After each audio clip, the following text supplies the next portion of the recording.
Hello, Nicole. Thank you so much for kind of doing this video with me. Just kind of wanted to reach out to different wonderful providers and people that just support families and individuals with special needs. So I kind of just want to start off getting to know about you and Family Adventures and kind of why you started your wonderful company. Yeah, sure. Well, thank you for having me, Amber. This is such a treat and a pleasure.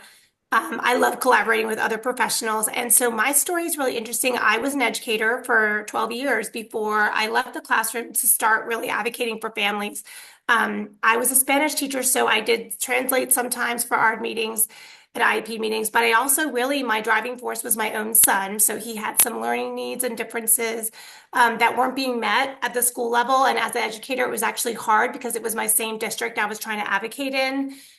So I remember it was just a really hard journey. I realized as a gen ed teacher, even though I'd sat in on a lot of IEP meetings and advocated for students to get into my classes, it was not, there was a lot I didn't know. Yeah. That's with the master's degree. And so there was a lot to know about the process as a parent and as an educator. So I sort of, when I realized he wasn't getting the right services, I started working harder to learn more. And I kind of vowed to myself I would never let a parent go through what I went through. And that's sort of why I started.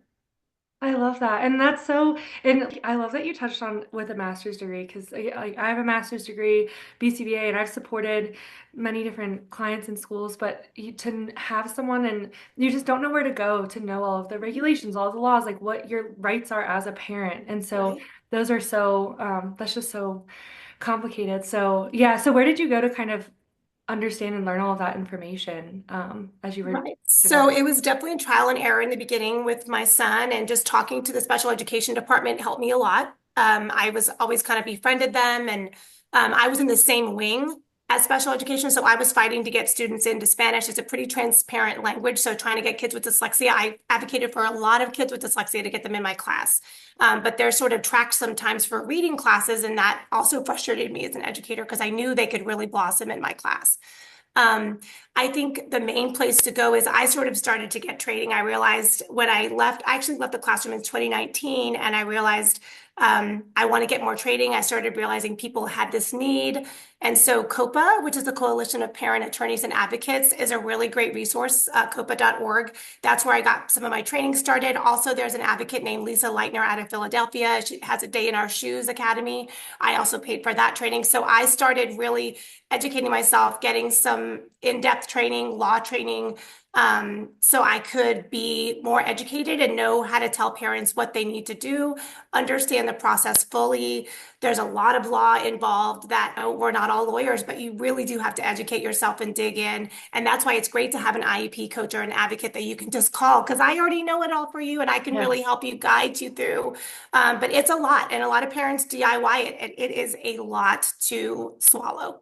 It's a lot Right. to learn. And there's so many different sources of information too, and they're not always conflicting, but sometimes it can just either be redundant or just like others can, it can just be hard to have just one source that you're getting all of that information from that you can trust. And with trust, it's so wonderful knowing that you have that background and you understand that struggle and that frustration and just wanting to make sure that people do get what they're needing from the schools. So that's kind of my other question is, what are some of like those common challenges that either you were facing as a parent in your personal experience, or what you're noticing as you're helping families, those barriers that they're facing with schools as you're helping them? Yeah, so the biggest thing is just not understanding what your rights are and what you can ask for and how to ask. So education has its own language.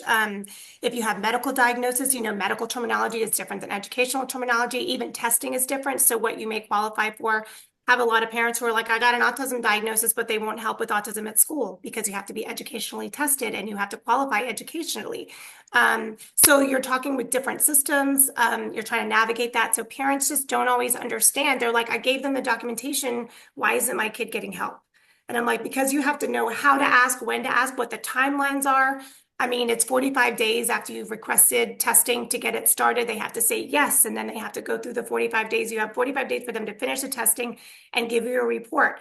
Parents don't even know what test to ask for either. They just you can ask, be tested in all areas of the disability, but schools can push back. School psychologists are really overloaded, more than I've ever seen, especially in the past 2 years and post-COVID. Right. So they're going to do as much as they can But if they have, children with different needs, they're going to do whatever testing will take them. So they're like, here's the testing for the reading. But there may be other differences. Dysgraphia may be something you may need an occupational therapist to get in there and do an OT test. I mean, there's so with a lot of my autistic clients, they need OT for sensory needs. They need that request. You don't know how to ask. There's supplements in Texas, 11-point supplements that school teams have to go through and make sure that they ask a question or kind of covered all of these areas. But if you don't know to ask, then you're not going to get it. Right. I don't want to say resource guarding. It's really just like trying to stay afloat. Schools are really struggling. There's there's not a lot of teacher retention right now. Um, Case managers for special education, school psychologists are getting larger and larger caseloads. So you really need to be educated and know what to ask because they just honestly don't have the time sometimes to even dig in. And as soon as I get on the team, though, I know what to say and what to ask. And so then things start happening. And I wish it wasn't like that, but sometimes you just need somebody else to help you with the terminology and what to ask for to get what you need. Right. Yeah, that was beautifully said. And speaking of terminology, just for maybe parents that are kind of new to this or just kind of providers that are understanding the terminology, can you just kind of describe what an ARD meeting is? And then I know there's like quite a few differences, and I'm still kind of learning the true just differences, but between like an IEP and a 504. I know it's kind of a loaded question, but just a brief little summary so Sure, people can sure. get the No gist of problem. I would love to talk about all those things. it. So to start with, an ARD stands for Annual Review and Dismissal. I think people need to remember that the goal of special education usually is that you're going to exit the program, right? So we're going to figure out your goals, figure out your needs. We're going to work through these goals and get you to exit, right? That would be the dismissal meeting at the end. Right. I do have some students that will age out of school, so they'll be receiving services till they're 21, and then they need to transition to adult services, which is a whole nother ballgame. You're not entitled to services as an adult. You have to apply. So that's a whole nother conversation. But Right. that's what it stands for. IEP, Individualized Education Plan. So if you're receiving an IEP, you're getting specialized services in special education. The difference is a 504 is going to accommodate your environment and say they need these special speech to text, they're dyslexic, they may need, I've got a student that needs right now check-ins, check in for teacher understanding, proximity to the teacher, they're sitting close, all these different accommodations to accommodate the learning environment. But if this child needs actual specific instruction, like say for reading, if you're dyslexic, you need actual Orton Gillingham, a specific reading program and practitioner to come in and work with your child so they can learn how to read. You can't accommodate dyslexia. You have to teach how to fix it. Same with if they have social skills deficits. You can't accommodate social skills. You have to teach social skills. Right. So I think that's really one of the biggest differences between a 504 and an IEP. I find a lot of parents, schools will offer a FAPE. So FAPE is your what the school can offer you as under the Individuals with Disabilities Education Act. So the school will have their offer of FAPE, and a lot of times they'll offer a 504. It's less resources for them. They're not adding services. It doesn't mean, again, they don't want to help your child. They're just trying to be as efficient and kind of, use their resources wisely, for lack of a better explanation. And so in that case, when you are offered a 504 and your child needs skills building and actual teaching, that's not going to work. So I think another thing is the power of the prior written notice or PWN. So when a school says, hey, we're going to offer you a 504 plan, if you're educated enough to say, actually, we want an IEP, we think our child needs services, and they can push back and say no and say, okay, then I want prior written notice as to why you're not going to supply this for us. And as soon as they have to write that down, as soon as they have to say why they're not going to give it to you, they were like, oh yeah, we probably should be giving this to you. I love So that it's, tip. That's wonderful. I just recently read through that as like a specific thing to make sure you're asking for. And yeah, I love that you said that. yeah, it sort of really holds them to accountability. So you can't just say it's easier on us as a school to give a 504, so that's what we're going to give a 504. You can't write that in documentation. And remember, the advocacy part. So I work as an IEP coach mostly. Most of my cases are I'm helping you and holding your hand through the IEP process. We're going to get a 504 plan, or we're going to move from a 504 to an IEP, or you're the first time in special education system, you don't know what to do.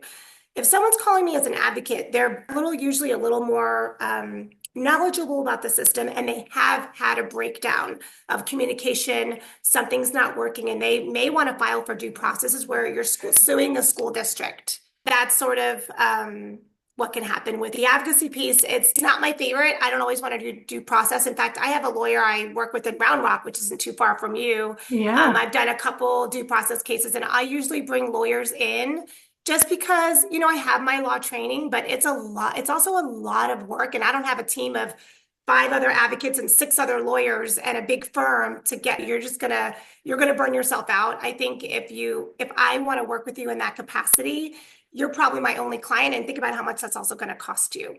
So I think absolutely. there's free services. You can always talk to Texas Disability. Parent to Parent has great resources, but Texas Disability Services also great. Say, hey, I have this case, and there's lawyers that'll take your case for free. I will say they're pretty bogged down, but that doesn't mean that if you don't have a really important case, that you should go for it. And I do free strategy calls all the time. So if people call me and they're like, I can hear on the phone, I'm like, this is a due process case. Either I'm fully overloaded, I can't take you, or I want somebody with more experience fighting these cases. I have district people that were hearing officers before that I know in my circle. So I can refer out for those really tough cases. Yeah, We don't want children to be discriminated against, so we don't want it to be a perpetual pattern with the school district. So that's when you're really going to pull on the law piece. yeah, But again, that's not where I always live, but it is something I can do, and it's something I'm happy to refer, especially for a couple. Again, I have a couple attorneys. The school systems have attorneys working all the time, so they yeah, are ready to go. So yeah. you've got to get the right help. If you're at that place where it's really a breakdown, yeah, I you need love to. that. There's so many things that you just said that I love. I love just most recently, just you saying that you do have resources to refer like families to, because I think sometimes families approach providers just within all different disciplines, and sometimes those providers take on a little bit more than they can or should do, or like maybe again it's like caseload wise, or just maybe where that Scope of practice. exactly. And so I love that you said like I have other resources that I can just refer out to. And then what I loved you said a while back was just how you're speaking about working with the school systems and saying how they are overwhelmed, just giving that perspective. Because I think sometimes, myself included, sometimes can get frustrated with kind of what families are going through. And just, I love how highly you're speaking of them and saying like they are trying, there are a lot of things going on and they're trying to do their best. And kind of when they recommend that 504 first, it's kind of like they're not trying to just brush you to the side. This is just kind of that process. So I love how you're speaking about that too, because I think sometimes when people think of advocate, they think of someone coming in and busting down doors and kind of Yeah.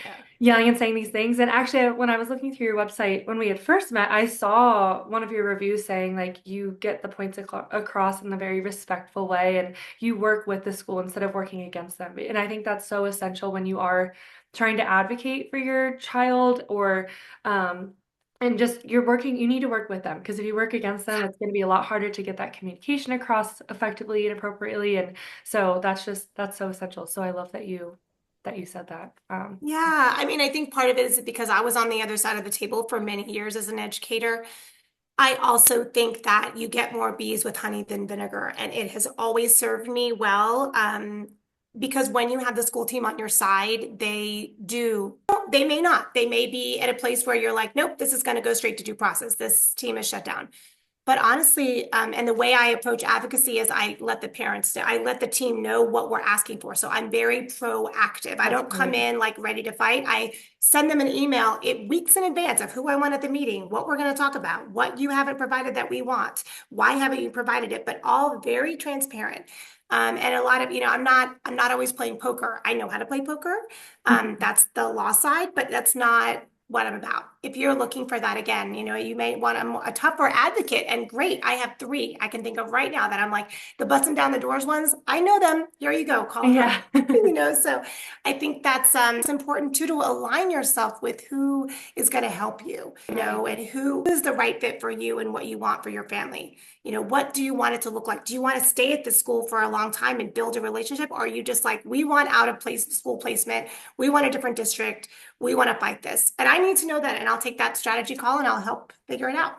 So That's awesome. And again, I also love how you just said you proactively let everyone know like who you want there and what's going to be discussed. So then again, they know what the talking points will be, and just being proactive. That was one of the areas I was going to touch on too, is what kind of what your process looks like, but what you would recommend to parents. And so I think what you just said is definitely a huge recommendation of being proactive about what you want to talk about, making sure that they're equipped, because I have been in ARD meetings before when I was like kind of first starting or shadowing, kind of seeing what goes on in ARD meetings and learning about it, where it kind of gets to a point where it's like, okay, we've run out of our time. Teachers have to go back to class. Like we'll have to, again, finish this meeting at another time. And so really making sure that you tell them the talking points that you want to make sure you do cover, and then moving on from there. So yeah, that's so, so important. Yeah, I mean, there could be up to 15 or 16 people at an ARD meeting. Come on, let's respect everyone's time. We Exactly. have a goal. Another really good tip is to bring a picture of your child to the meeting. Please bring a picture. I love Bring a that. picture. And also, if you can get them to advocate for themselves in Texas, we have to start, by 14, they should be at the meeting, but you can still say no if you don't want to hear the deficit-based language that some people still use at these meetings, unfortunately, then you can have them opt out. But you can also do a voice recording. What do you really want from school? What do you really want your teachers to know, or what would really help you? And just play that recording at the beginning of the meeting. Make it about a person and not just about data. These meetings run on data. You have to be organized with your data. How long is it taking for homework? What testing have you gotten done? What do you see happening that you want to request? Is if you don't have data, that's how the school operates, and you're not going to get anywhere. So that's kind of where I live. I live in the data. I'm like, what's the data? Do we need this outside source? Let me refer you to a counselor to get your mental health assessment. Let me refer you to the OT to get the outside resources. If this OT said they're not sensory, it's not a problem. I'm like, I'm seeing a different problem, get outside help. So there's all sorts of data you need to bring to the meeting. That's another big point I'd make for parents. Like, have your data organized. If you don't and you don't know what that means, call somebody and just get an idea. And there's also free resources out there, parent to parent. There's the ARC Association. It's now, it's something different. But they have free resources too, and just get on there and find the free resources and start organizing your binder of data. Yes. You got to speak their language. So Yes, again, and I love that. And kind of in my world with like ABA type things, it's always about the data, and that's so true. But I love how you're saying how important it is. I've never thought of a picture. I always try to make sure if it's appropriate and kind of like you said, if it's not a deficit-based conversation, that the individual was always present. But the picture idea is so wonderful too. Or even like you said, a voice recording or a video recording too. I'm thinking like just to make sure that they're there, they can see them talking about it, see them talking about their passions, what excites them. And I saw with one of the clients that I was working with for kind of their transition meeting from, I think it was like middle school to high school, or maybe during high school, kind of planning for the transition out of high school, just where they talked about what they wanted to be when they grew up and their strengths. And it was really cool to see like they made that PowerPoint to kind of review, okay, like this is where like I'm just making up a name, like Billy wanted to like go with his life and he really likes attention to detail and these things, and so these were his ideas. So I love just every way that you can have the data, and so you can be very concrete about it with also finding a balance and showing like there we are talking about a human being and what they need in their life and their strengths. Like let's really focus on that and where we can take them there. So I love that. right. Yeah. Well, I love that you brought the strengths part because that's part of my process. So one of the first meetings with the family is over Zoom. You have hopefully your child's on the call for at least 10 minutes and we talk about what does the future look like? Go to the future. Your child is 18 or 21. They're exiting special education. What will they want to do? How will they dress? What do they care about? What are they into sports journalism? Are they into fashion? Like whatever it is, music, we're going to center that. And I try to get it in the PLAF. I'm like, let's get their strengths in the PLAF now, because if you're working with a student who's unmotivated, think about that teacher knowing they love fashion. So maybe you can have a conversation about fashion or somehow get that into their project, and you will see a total difference in motivation. And I work with a lot of kids with ADHD, right? So the interest-based nervous system is a thing. And Right. so often that strength-based piece, and you put it in your parent concerns letter, and I ask for it in the PLAF. I'm like, can you put it right there front and center? Anyone who looks at this is the first thing they see. They see the kid and who they're going to be at 18. This is where we're trying to get. What is our goal? I think that's really important when you're working and advocating with a school team. Yeah, that's awesome. And talking about the future and kind of thinking about the end goal, when parents are planning for these arts and that whole process, when they transition from, say, like elementary to middle school to high school, what do those changes kind of look like for parents and like how do you guide them through that? Or are there significant changes from elementary to middle, or kind of how does that typically look? Yeah, so I mean, it's definitely another meeting. So just even pricing is different if you're going to have a transition year. I actually am really big on transition years. I think if you have felt your gut, like maybe something's not right, I don't know, transition years are huge developmentally. And I was a middle school teacher forever, high school too, but Wow. that transition from middle to high school, if you can't get the services right and that student set up right, it may not work in your favor. Like there's critical windows, periods of development for children. I think elementary to middle is huge, and middle to high is also really big. But you just have to be, especially if it's social, if you're feeling like my child doesn't have any friends, my child doesn't want to go to school, what's going on. There may be a learning difference that you need to address that is just getting pushed aside because a lot of the kids I work with, they're smart. I can request cognitive testing, great, they have a great IQ, but school is not going well. Right. And education is not just your intellect, it's not just academics, it's your social, it's your emotions, it's how do we balance this whole person? And the educator is responsible. That school team's responsible for all parts of the child, the whole child, not just their academic. If they have A's, they don't need help. Actually, they may. Let's look at Exactly. some testing. Let's see what else is going on here. This child spent 3 hours on homework last night. That should have taken 15 minutes. It doesn't matter if they have an A. They worked way harder than maybe another child did and they're burning out. And we don't want to burn out fifth grader, Yeah. So I we got love to that catch those again, things. because we're Yeah. talking about like going deeper than what's on paper. Data and all of those things are so important, but we need to continue looking further. So yeah, that's such a Yeah, good point. get really curious. Get Yeah. curious is like the name of my game. I'm like, we're getting curious about this kid.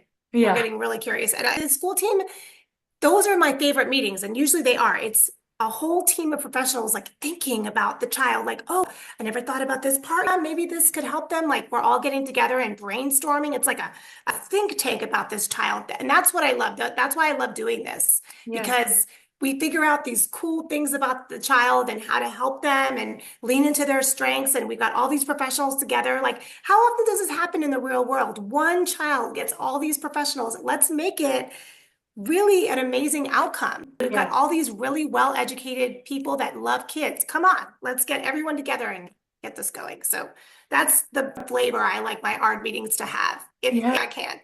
I love that. And yeah, we're in complete agreement of just like, let's all work together. And again, I said it previously too, but all speaking the same language. And one point that I talk with parents a lot about is if your child has an OT, a speech therapist, an ABA therapist, a mental health therapist, thinking of it as if no one's talking to each other and collaborating, then essentially that child is listening to these people speaking to them in different languages. So like your mental health, and just to like make it like just your mental health therapist is speaking in French and like I'm speaking in Italian and someone else is speaking in Spanish. So it's like we're all speaking these different languages. So again, you may see some progress in your child or teen or adult, but it could be so much more if everyone was just all speaking that cohesive, collaborative language. We all understood every single aspect that we were all working on too, because maybe a speech therapist, mental health therapist, or maybe the mom or the dad, like they see something different. So we all need to be in that mix and know what that is just looking like and how we can work together. And so I love with ARD meetings, what are kind of some of the different professionals that can be in them? Because I think a lot of times parents may think it's just the parent and then the teacher. So if a parent does have other support systems, who can all be invited? Yeah, I mean, everyone can. So if you have personal private practitioners, I really encourage them to come. I know that y'all have busy schedules, and I don't know how that works as far as like your compensation, but to me, if I can get, like, I have two BCBAs that always come to my meetings, always. Awesome. I have two outside OTs that have at least provided data, reports, documents, consults. I've had reading specialists either come or provide consults, reports to meetings. And I think I mean, a lot of times I'll just get on the phone and with that person so that I can bring that data, just like the administrator has. So at an ARD meeting, you have to have a gen ed teacher by law. have to have the special education teacher or case manager. Usually you have to have an administrative representative, and then you're going to have the parent. You could have an advocate. A lot of times I'll have the special education coordinator, and there's a newer, I think it's newer. There's called the special education or an ARD facilitator. So that's a person that probably left the classroom, maybe used to be a coordinator, and now they're just coming in as an ARD facilitator. It's to keep everyone calm. I'll notice that they're often at my meetings because when you say you have an advocate coming, they'll get this facilitator. And the first thing they'll say is, we want to make sure we're respectful, right? Because, there are the knock down the doors Yes. advocates that, so they're trying to protect themselves. And I get that. So that is the ARD facilitator, something that I've seen often. Again, you're bringing an advocate or an IEP coach to your meeting, so you're going to get that. I think also just having the behavioralist has been new. So similar to a BCBA, but they call them a behavioral interventionist. This is a person that may not have BCBA training specifically, but they've worked in a special education class and they're kind of gotten that title of, we're going to help this kid through behaviors.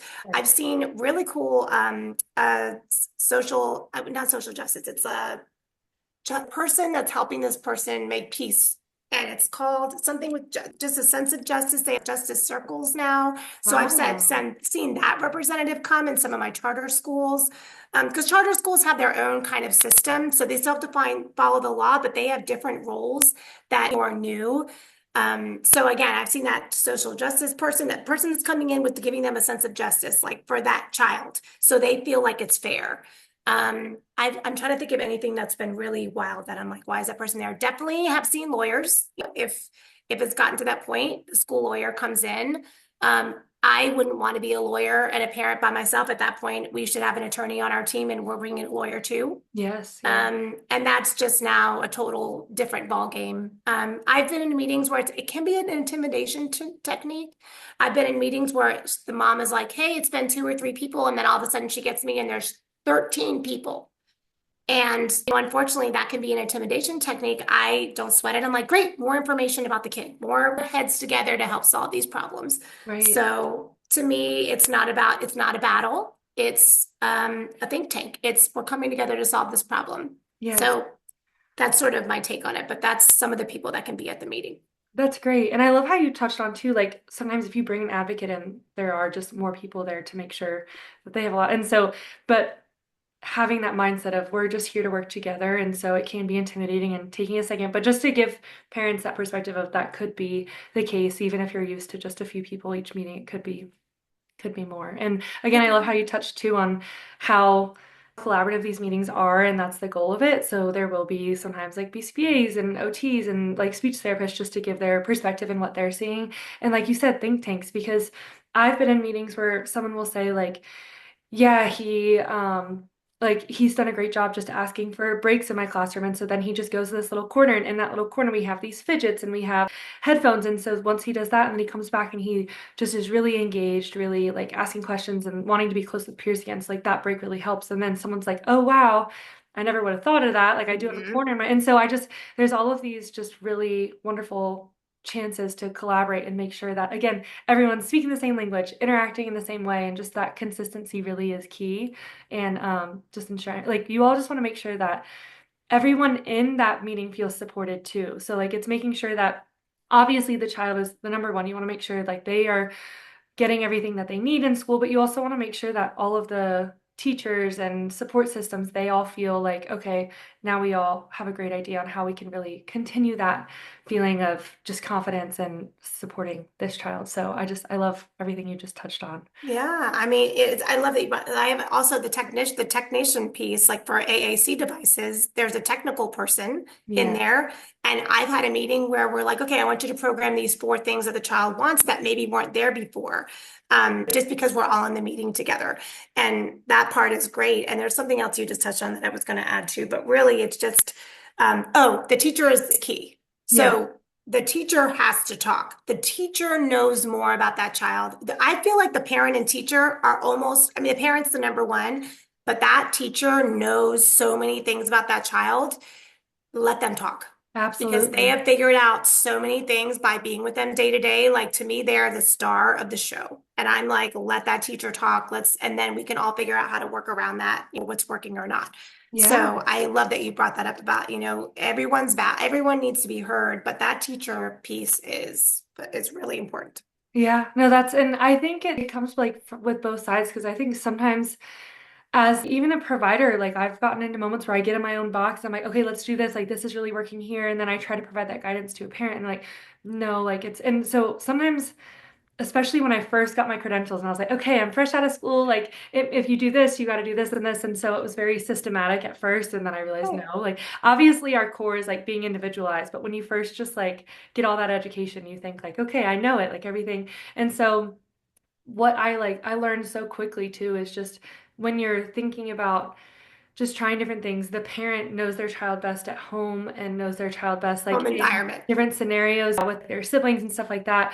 But also, and then going into educational like art meetings, like listening to the teacher too and really getting their perspective because they're with the child like 40 hours a week most of the time.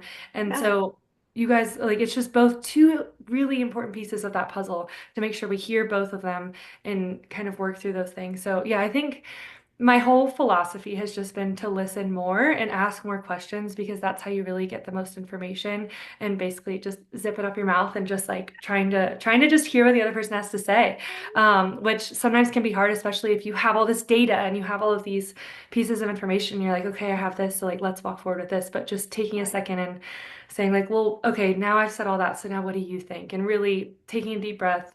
And yeah, just hearing those different perspectives is so key because also it's very common for a child to act very differently in those different environments. And especially if you, um, Totally. like, so there's just so many situations with that too. So you may think, oh, everything in a certain environment, like as like an ABA, like you, like they act this way in the clinic all the time. So this is how it always is probably. And then the teacher's like, well, no, they actually are acting this way. And then the family's like, no. So again, just really hearing everyone's perspectives and seeing and just brainstorming collaboratively versus just me versus you versus you. It's just let's all do this together. So I know I'm kind of just repeating that collaborative piece, but that's just so huge. So I love that that's Yeah, huge. no, and two, like also finding a practitioner that's willing, like a good question for a parent to ask any practitioner is, would you be willing to go to an ARD meeting or have you supported families at ARD meetings just to get their perspective? Because Yes. if they're a practitioner that wants to support in somewhere like the school setting, even if, like a private BCBA might even say like, hey, this will be totally different in my setting. Do I really need to go? They could ask that question, but hopefully they find someone like you who's like, no, I'll show up and I can hear what's going on. And to me, you get a more synergistic approach when everyone's on board. And like, again, the growth is so much more incremental and exponential when everyone's on the same page. I just think it's important too. So I just love this conversation. Yeah, yeah, no, me too. Absolutely. And so like my I think last question, but I may just keep skipping around. But how can a parent this may seem, I don't know, but how can a parent really ask their huge variety of providers if they have them, like a music therapist, a play therapist, a speech therapist? How can they reach out to them and really express the importance of like how they would really appreciate them to be at the ARD meeting? And like maybe it might help to give perspective on like what kind of insight they would love for that provider to bring Right. in. But so how would you recommend a parent kind of structure Approach that that. conversation? Yeah. Yeah. So, I mean, I think one great way to do is what schools have always done is they send an email to everyone on the team and say, hey, I have an ARD meeting coming up. These are some of the goals that they have at school. Can you comment on, how is music supporting that goal or how could it? Or, so just you can also just start there and then you can present it as an email and be like, hey, this is what their music therapist had to say. I think the main thing is if there's something that's really, really working in music therapy, maybe, or in another place, and you really want to say, hey, can you come and just say your piece? Because I'm really having a communication breakdown, or they're not really understanding, and I need that professional person in the room to say something, just ask because the Yes. worst they can say is no. And hopefully they're going to give you that email or some data to bring back. Um, I have not had a music therapist in an ARD meeting before, but I have actually requested music therapy and I've had a school system pay for it before. So it's Wow. something that comes into meetings. All of those services are available, and sometimes different approaches work with different students. Maybe you need to get some staff training in. Maybe someone needs to figure out how to use the iPad with the music to get that child to engage better. And the music therapist would be a great person to bring in and talk about that. Sometimes I'll use the ARD meeting as a professional development development. I'm like, okay, this is how this kid works. We're going to all talk about what's working. And we kind of talked about that before. I feel like I'm kind of doing a staff development with these, some of the educators, some of the ones that just aren't as open sometimes to what we're seeing and what's working for the child. But that's how I would approach it. Just kind of reach out and say, hey, and especially if you really feel like it's making a difference, be like, could you come and just even 10 or 15 minutes on Zoom? They don't have to be there for the whole meeting. Just pop in, say your piece and leave, or just get that blanket email with everyone's perspective and then share that before the meeting. So Yes. the school knows what you're talking about and then bring it up. You have your agenda, know what you're going to talk about. Now we're going to talk about the OT, private OT. This is what they said. What is the rest of the school thinking about this? Just you have to remind them it's a short time. We all have short attention spans and busy schedules. So make sure Yeah. you're heard. Yeah. And I love that too, because in my mind, while you were talking about that, I was kind of thinking, how can parents advocate like to the school too on different things that they would love to be done, but not approaching it in a way that could come off as aggressive or just like, because sometimes school systems get, I can see if they kind of feel like they are being told what to do, and so that can sometimes not mesh too well. But so I love how you said like, this is what they're doing, what are your thoughts on it? So I think that's so essential to Mhm. always not say this is what they're doing, let's do that, just what are your thoughts on it? Or yeah, really, I think that's just the best way to phrase it. Yeah. I mean, we're a committee. It's like a board meeting. We're a Yes. committee. We all have to agree. You don't have to sign the yard if you don't agree. Yes. But, then that's a whole nother process you're starting. But, you have to agree. So you have to have your chops, you have to convince these people, and you may need data. You may need another support person. You may need an advocate. Get someone on your team who can really help you. And for me, it's really important because I was an educator so long. I also get to know the child. Yeah, I'm getting on a Zoom call with them. I'm looking at all their data, but I'm also talking to them. What do they want? I mean, you can't advocate for someone if you don't know them. And so I think that's exactly. also really important. And I've seen the order takers where they're just like, what's the parent want? We're going to bulldoze with the data, like moving on. And I'm like, that's not my style. And that's fine. If that's what you want, that's fine. But that's not why you're calling family adventures. I love that. And you need to get to know the child, the individual, before you just jump in it, I think. So that was perfect. Beautifully said. Well, yeah, I think those are all oh, one last thing. I keep saying that, but when you mentioned like signing the ARD, that's like a huge one is parents don't ever like need to feel like they need to sign it right after the meeting. Like take some time or like right when they get it, take some time to kind of review it. And then don't be afraid to come back with those revisions and say like, Mhm. hey, Follow these up. are exactly. Yeah, Yeah. is huge. So So, I well, love there's that. two different things. So if you don't sign the ARD and you're disagreeing with the ARD, that's going to start a different process and a different timeline because then you need to file for something called stay put. So at that point, if you want to stop, so if there's a change of placement and they're saying, we want to take them out of the supported class and into the gen ed classroom, and you're like, my child's not ready, I'm not signing this. And within, I believe it's 10 days, it may be 5, you have to file for due process for this. And when you file for state put, you're filing for due process. So you're basically suing them to say, we want to stay where we are. Okay. Um, Also, you have 5 days by law to review and not start the program yet. So that's different. The Gotcha. 5 days, so you can waive those 5 days and start the program immediately, or you can take your 5 days, review the whole document, and just say, yes, it looks great. You've signed, though, a day that you're taking your 5 days to review, you've signed and agreed, but you're taking your 5 days. And some people also don't sign at all until they've taken their 5 days to review it, and that's up to you.